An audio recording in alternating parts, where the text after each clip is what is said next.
Torcedor do São Paulo, vitória do Tricolor contra o Criciúma, 2-1. Vamos acompanhar aqui o pós-jogo, pessoal do Sport Center da ESPN Brasil, falando sobre essa vitória importante do São Paulo, mais 3 pontos do Brasileiro.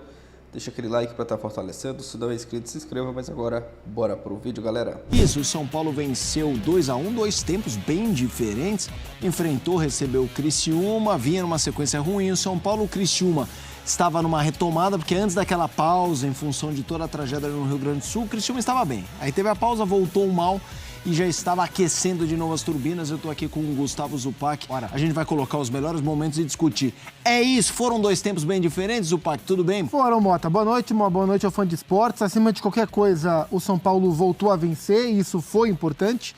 E o São Paulo, na maior parte do jogo, jogou um bom futebol. O primeiro tempo melhor do que o segundo. O primeiro tempo de São Paulo foi bem interessante mesmo. Foi uma vitória justa. A gente começa já a ver os melhores momentos. E o primeiro lance já é o primeiro gol do São Paulo. Foi com 1 minuto, o São Paulo faz 1-0. Olha o Alisson aí, ó, chapando essa bola. Jogada do Lucas, né, na linha de fundo. A bola volta para a região da meia-lua. O Alisson ajeita e bate. São Paulo começou forte, como havia começado outras partidas. A diferença é que dessa vez não baixou tanto o ritmo assim. Enfrentou um Criciúma que é um time organizado, muito bem treinado pelo Cláudio Tencati. Olha o segundo gol do São Paulo, jogada ensaiada e falta. O Luciano está de costas para a barreira, de costas para o goleiro.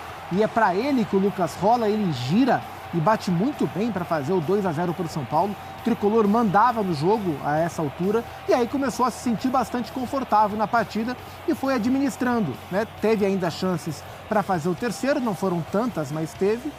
No segundo tempo baixou o ritmo, as trocas fizeram São Paulo perder algumas das suas características, especialmente no meio-campo. E aí no finalzinho, nos acréscimos, o Arthur Caíque descontou para o Criciúma, mas voltou a vencer, era importante, voltou a apresentar um nível de intensidade mais alto durante um bom trecho do jogo. Isso foi importante, voltou a ter bons comportamentos ofensivos, principalmente. Então, acho que, assim, tirando alguns trechos, especialmente os últimos 15 minutos, São Paulo baixou demais o ritmo, o que é até um pouco compreensível. O saldo do jogo de hoje é um saldo bastante positivo, especialmente se comparado ao que o São Paulo deixou de gosto para o seu torcedor nas 3 últimas rodadas. A gente tá vendo os melhores momentos, lances ainda do primeiro tempo. O São Paulo, como vocês perceberam, além dos gols, e a gente já vai debater um pouco o gol do Luciano, daqui a pouco a gente fala com mais calma, a jogada ensaiada de falta. Mas o primeiro tempo com bons lances do Tricolor, a segunda etapa começou, a gente vê essa arrancada do Ferreirinha, mas depois o Criciúma realmente ameaçou e ameaçou bastante até conseguir o seu gol. Zupa, a gente quando discutia ontem a situação no Fluminense, falou como o futebol brasileiro não permite reagir, né? Quando cai no fundo do poço, geralmente é um... Quer dizer, não precisa nem cair no fundo do poço. Não. Quando está rumo ao fundo do poço, não há a chance de que um time se agarre em alguma esperança de melhora para vir... Qual a importância da... Pelo amor de Deus, não estou comparando o São Paulo ao Fluminense. Estou apenas resgatando o debate do Fluminense ontem. Quanto essa vitória também é para isso. Assim, ó, ufa, respirou. É isso, 4 jogos, bola pra frente, vamos lá, gente, vamos retomar aí. Quanto? Porque entra no ritmo de normalidade da temporada. Porque o que não é o normal é o São Paulo ficar 12 jogos invicto, 13 jogos invicto, em uma temporada tão difícil como é a do futebol brasileiro, e o São Paulo é um bom time, mas não é o melhor time. Não é comum. O início do Zubeldia não foi comum, foi acima do esperado. Então, a sequência de 4 jogos sem vencer, com 2 derrotas consecutivas, ela foi aproximando o São Paulo de uma normalidade. Olha o Jandrei, que saída. Meu garoto. Não dá, hein? Meu garoto. Né? Aí não dá, né? Então, assim, voltar a vencer depois de uma sequência de 2 derrotas consecutivas é um fluxo normal, isso vai acontecer, né? O que não dá é para ficar 6, 7, 8, 9 jogos sem ganhar, e isso também foge da normalidade. E até acho que dentro de campo, o São Paulo mostrou um padrão mais parecido com os primeiros jogos do Zubeldia do que com os últimos jogos. Especialmente a movimentação ofensiva foi muito boa, a troca de posição, o Lucas arrebentando com o jogo durante boa parte, sendo o jogador mais perigoso do São Paulo. Então, assim, foi muito importante voltar a vencer para quebrar a sequência, para não dar a impressão aos mais pessimistas de que aquele começo foi só para nos enganar, o São Paulo está voltando para a sua realidade. Longe disso, né? É para trazer as coisas para a normalidade.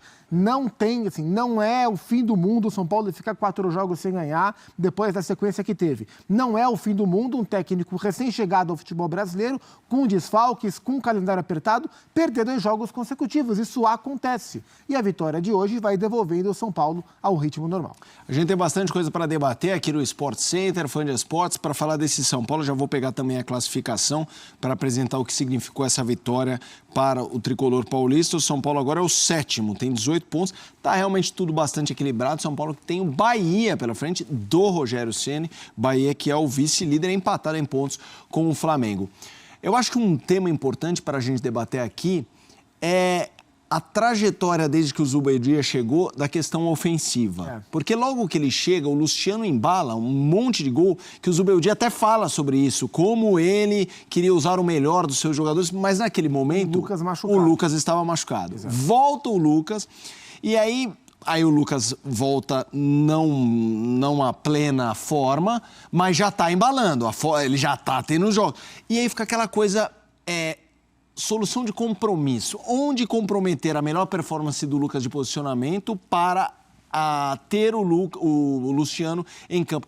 Hoje foi um pouco diferente o posicionamento. Como é que você está vendo essa utilização dos dois pelo Zubeldia? Assim, o jogo que me chamou a atenção, que começou a mudar esse comportamento de maneira parecida com o que a gente viu hoje, foi o clássico contra o Corinthians na Neoquímica Arena. Porque até então, a gente tinha, inicialmente, o Luciano como esse meia central, o Lucas estava fora. Então jogava Michel de um lado, Ferreirinha do outro, ou Eric do lado, ou o Rato antes de se machucar e tal. Quando o Lucas volta de lesão, ficou aquela dúvida, porque o Lucas no ano passado, ele foi um grande destaque do São Paulo na campanha da Copa do Brasil, na reta final, jogando por dentro. O Dorival tirou o Luciano, né? Era Rato, Lucas, Nestor e Caleri, com o Luciano como opção. Então, quando o Lucas volta, fica essa questão. O Lucas volta para jogar onde ele jogava, e isso quer dizer que o Luciano vai sair, ou o Lucas volta para jogar aberto pela direita, onde ele pode jogar. É claro que ele pode, ele jogou muito assim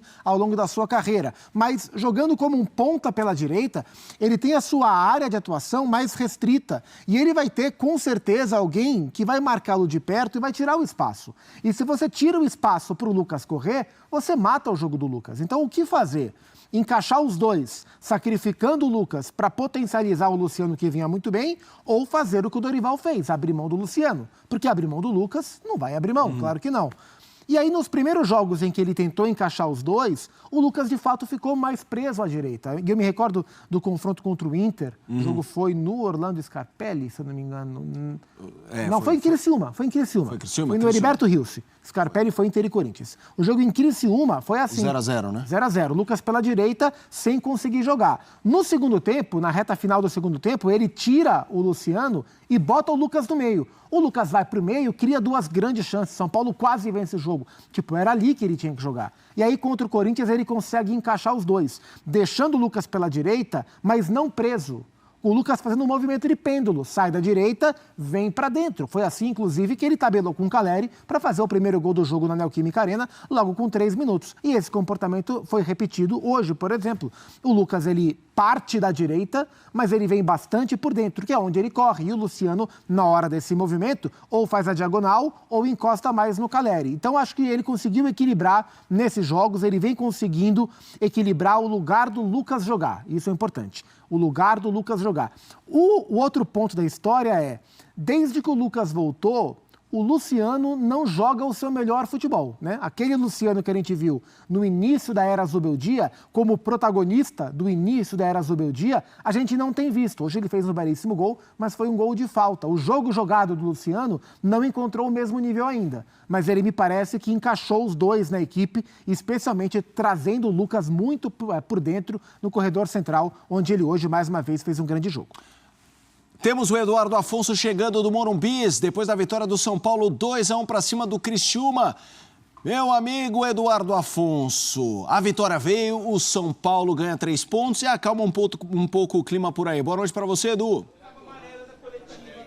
Tudo bem, Mota? Como é que você tá? Boa noite. Mais uma vez, boa noite ao Zupac, ao Fã de Esportes, zona mista do São Paulo. Hoje uma zona mista bem mais tranquila do que a última contra o Cuiabá, quando o time teve quebrada aquela sequência de 13 jogos sem perder, 12 deles com o Zubeldia. E hoje, diante do menor público da temporada no Morumbi, 28.008 torcedores. E aí, claro, a gente tem que colocar nessa conta um certo aumento dos ingressos que já havia acontecido contra o Cuiabá.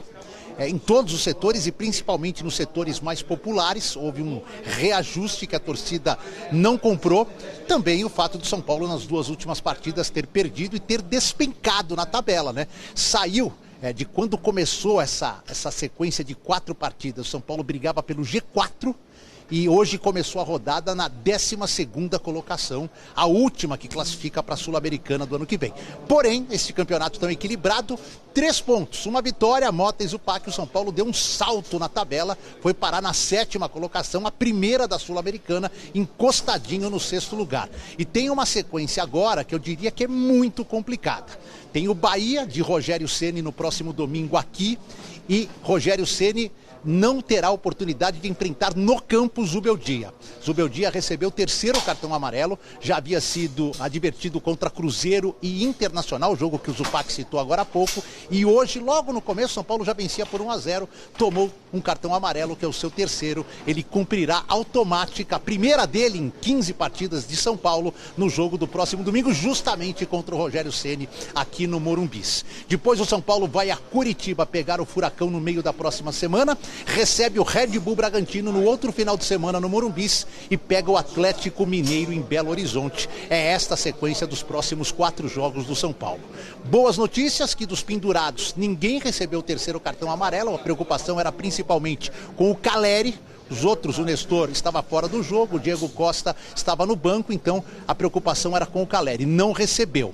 E mais, para domingo, se tudo correr bem, o Nestor, que teve um desconforto na coxa, não treinou com o grupo durante a semana, deve estar à disposição. Vai depender muito do trabalho dele amanhã e sábado no CT, mas pode ser uma opção para o técnico Zubeldia montar a equipe. Ele que segue sem o Pablo Maia e sem o Rafinha. Eu conversei com o Rafinha essa semana lá na porta do CT, o Rafinha me garantiu que para os 2 jogos dessa semana e para Curitiba ainda não, mas que se tudo correr bem ele volta contra o Bragantino no outro final de semana aqui no Morumbi. O torcedor só saiu um pouquinho assim, Mota e Zupac, engasgado, foi com o lance do gol do Criciúma, né? O Jandrei já não goza assim de tanto prestígio, até porque tem jogado pouco, o Rafael tomou conta da posição e aí numa falha do goleiro ali na reposição de bola, chutou mais o chão do que a bola, ele praticamente deu o gol pro Arthur Kaique.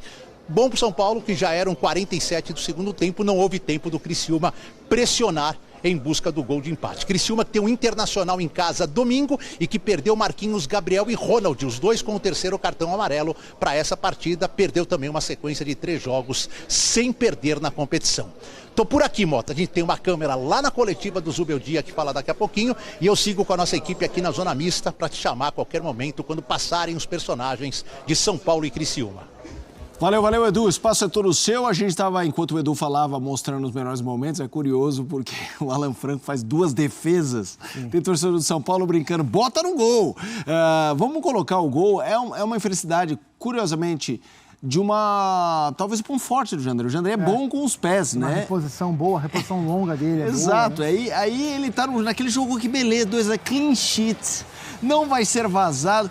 Que coisa, ainda bom para ele foi um 2-1, mas é um goleiro que tem a desconfiança. Aliás, por anos o torcedor de São Paulo teve problemas pós-Ceni com o gol. Vem o Rafael, resolve a Copa do América, volta a preocupação. Inclusive o Rafael foi contratado porque o Jandrei e Felipe Alves não davam conta do recado, né? Acho que era o Jandrei e o Felipe. Isso. A última leva de goleiros do São Paulo antes do Rafael. E o Felipe que estava como titular na reta final e o Jandrei no banco. Tá no Fluminense hoje, né? Foi levado pelo Diniz pro Fluminense. E o Rafael chegou e tomou conta e a pauta, quem vai suceder o Ceni, acabou. O Rafael enterrou essa pauta. Mas o Rafael foi para a Copa América com méritos, né? Pela lesão do Alisson, do Ederson, sim, na verdade. E aí o Jandrei volta a campo. Eu entendo a desconfiança do torcedor, ela faz sentido, mas esse tipo de gol que ele tomou hoje me preocupa menos. Sim. O que me preocupa mais é um gol com a falha do movimento do goleiro para defender. Porque esse gol é mais uma infelicidade. Falta de concentração, jogo terminando, pegou mal na bola, etc. e tal. Agora, a tranquilidade que muitos adversários vêm encontrando para bater, a confiança que muitos adversários vêm encontrando para bater de longe, para chutar contra o gol do Jandrei, e alguns gols que ele aceita, né? Não é frango, não, mas que ele aceita, acho, talvez esteja sendo muito rigoroso, que o gol do Coronado na Neoquímica Arena, que foi belíssimo, Sim. Talvez um goleiro mais ágil, mais alto, envergadura maior, tivesse conseguido intervir e defender. O gol do menino do Vasco, o Leandrinho, foi um chutaço, pegou muito bem na bola, mas era no canto do Jandrei. Não é nenhum tipo de frango, nenhum tipo de falha, mas são bolas que talvez um goleiro de um outro nível teria uma chance maior de pegar. E o Jandrei passa essa sensação. Por isso que ele é o reserva e o Rafael é o titular. O gol de hoje foi uma falha na saída, mas me preocupa menos do que a falha com as mãos. A falha na hora de defender um chute, menos mal para o São Paulo e para o Jandrei em especial, que o gol do Arthur Caí, que foi aos 92 minutos, já na reta finalzinha do jogo. A gente, para não passar batido, você é um cara que durante os estaduais sublinhava o bom começo de ano do Criciúma. Ótimo. E o Criciúma é um time que, curiosamente, estava mal em casa, ganhou no fim de semana do Botafogo, vitória importante. Hoje se comportou bem, de fato esse é aquele time chato. Quem enfrentar o Criciúma tem adversário que vai dar trabalho. Um bom técnico. Cláudio Tencati é um bom técnico. Não por acaso o Tencati fica bastante tempo nos lugares onde ele trabalha. Ele tem uma história no Londrina, uma história longa no Londrina, de acessos, de estabilização do Londrina dentro das suas realidades. Agora na equipe do Criciúma ele também tem um trabalho longevo. Me recordo agora me fugiu agora qual marca ele quebrou há alguns meses de tempo assim, de trabalho. Ele é muito bom treinador, conduziu de volta o Tigre, o Criciúma à primeira divisão, campeão catarinense, embora a gente reconheça que o futebol catarinense, que já teve 3, 4 times na primeira divisão, não vive o seu grande momento, mas o Criciúma é um clube estabilizado nesse sentido e é um time organizado. É claro que é um time com várias limitações técnicas na hora de competir contra os melhores times do país, e o São Paulo tem um grande time. O papel do Criciúma no campeonato é sobreviver. E, por enquanto, ele está acima da sobrevivência, olhando para uma disputinha de Sul-Americana e se pintar, que é uma margem muito pequena de classificação. Então, é um começo de campeonato de Criciúma, de Cuiabá, de Juventude, que são equipes cotadas para estar lá embaixo, acima do esperado, empurrando lá para baixo o Vasco, o Corinthians, o Grêmio, o Fluminense, né? Então, tecnicamente, é um time que vai ter dificuldade para vencer os grandes, mas em termos de organização, de competitividade, é um time muito, muito bem treinado. É um time que, enfim, que o Vasco não vive um grande momento, mas é um time que tocou 4 no Vasco dentro de São Januário, né? Não é um time bobo, é um time bem trabalhado, um clube organizado e um time bem trabalhado. Se comportou taticamente até bem contra o São Paulo. Mas o São Paulo é melhor e foi melhor e por isso venceu. São Paulo fez 2 gols, o primeiro com o Alisson logo no começo da partida e depois uma jogada ensaiada do Luciano que a gente já vai debater. Vamos trazer um pouco o gol rápido, relâmpago do São Paulo, que não é uma exceção. O São Paulo já teve alguns jogos em que fez gols rápidos, mas nas últimas partidas não estava sustentando resultados. Foi o caso, por exemplo, com o Corinthians, em que se viu 2 vezes à frente do marcador, mas ficou no 2-2. Então, 0,59 o gol do Alisson, 3,13 Lucas Moura, 4,49 também o Lucas Moura, que no gol do Alisson participou também. Foi o gol mais rápido do Brasileirão 2024. Quando vem uma tela dessa, para você, vem a palavra coincidência ou não vem uma característica? Característica, e a gente pode colocar nessa tela também o gol do Vasco. Aqui olhando contra o Vasco, olhando para esses gols, o gol do Vasco foi muito tarde, porque foi aos 10 minutos do jogo. Isso. Mas ainda é começo, o gol do André Silva, no belo cruzamento do Rodrigo Nestor. Isso é estratégia. O São Paulo começa os seus jogos de maneira forte. Porque, assim, primeiro porque, é claro, é muito melhor começar vencendo. Agora, olhando pelo prisma da estratégia, o São Paulo é um dos bons times do futebol brasileiro. É normal que as equipes joguem contra o São Paulo, especialmente no Morumbi, fechadas, né? Isso não é novidade, é o mais óbvio do óbvio. Então, se o São Paulo consegue começar forte e já marcar logo no começo do jogo, ele vai desmontar a estratégia do adversário, porque não vai valer a pena ele ficar lá atrás fechado se está perdendo o jogo, vai tentar sair um pouco mais, vai oferecer ao São Paulo mais espaço para jogadores como o Lucas, para jogadores como o Luciano, para jogadores como o Ferreirinha, que hoje foi novidade, terem espaço para jogar e mais tranquilidade para o São Paulo administrar. Os jogos em que o São Paulo encontrou as marcações mais fechadas por dentro, tirando Lucas e Luciano do jogo, foram jogos que o São Paulo sofreu mais. Então, contra o Barcelona, né, no estádio do Morumbi pela Libertadores, o próprio jogo contra o Vasco, né, os volantes do Vasco fecharam muito bem o espaço do Lucas e o Lucas não jogou, né? Então é muito importante para o São Paulo marcar, para qualquer time, né, mas já que estamos falando do São Paulo, marcar no começo para ter controle maior sobre a narrativa do jogo. E hoje o importante foi não só que marcou antes, marcou cedo, não baixou tanto o ritmo depois e não perdeu essa vantagem, que foi o que houve contra o Corinthians e foi o que houve contra o Vasco da Gama.